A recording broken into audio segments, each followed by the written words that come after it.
A newspaper is supposed to tell you who, what, when, where, and how. An intelligence organization is supposed to tell you that, but more important, tell you why and what next. And that's really where Stratfor differs from a journalistic organization. A journalistic organization is essentially backward-looking.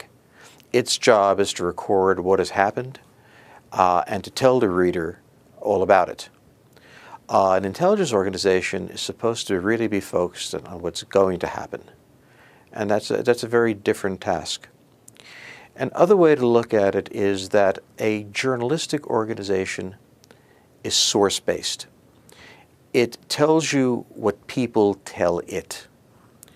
In intelligence, or at least at Stratfor Intelligence, we're very suspicious of sources, not because they're liars, but because they're going to tell you what they want you to know. And we're really interested in those things that are real in the world that have no sources.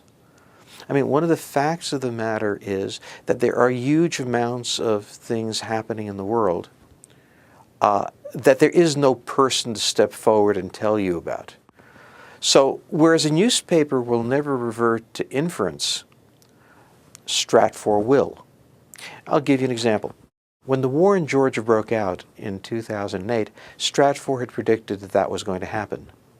It was not that we had penetrated the Russian government or the Georgian government, although we had sources in both.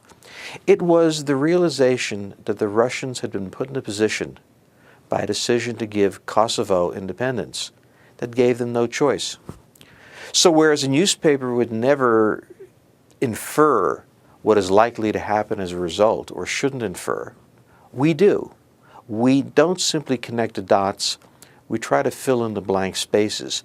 And sometimes that requires sources, and sometimes that requires a tremendous amount of research, and sometimes that requires logic and inference. And that makes us very different from a journalistic organization. What we try to do is tell the story of the relationship between nations and to try to tell the story of how various nations may decide to act the way they do. That's the heart of what we do, and we leave other aspects of the news to other people. We're much less interested in the decisions that people make than the decisions they're going to have to make.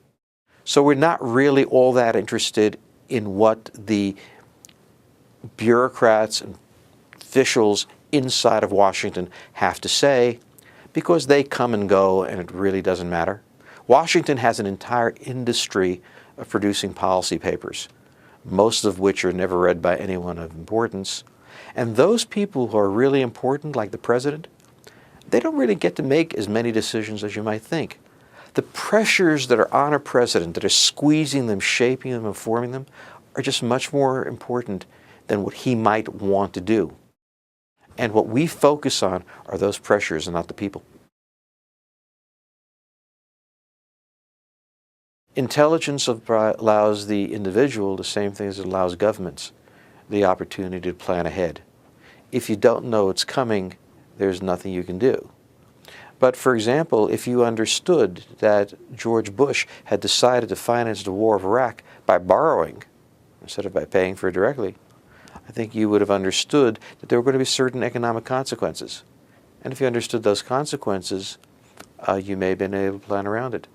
So intelligence allows you to plan your own lives, because whether the individual knows it or not, his life is a product of all the forces around him.